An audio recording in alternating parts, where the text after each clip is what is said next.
In November 2014, Sony Pictures faced a massive cyber attack from a group called the Guardians of Peace, exposing network vulnerabilities and confidential information.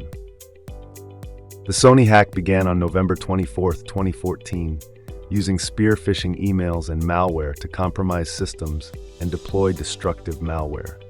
The attackers demanded the cancellation of the interview and warned of more leaks unless their demands were met, showcasing the political motive.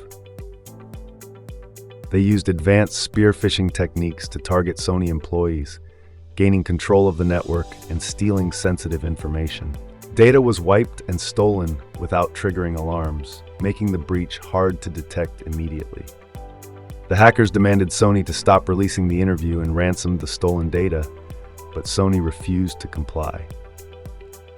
Sony never confirmed paying the ransom. They focused on securing the network and working with the FBI.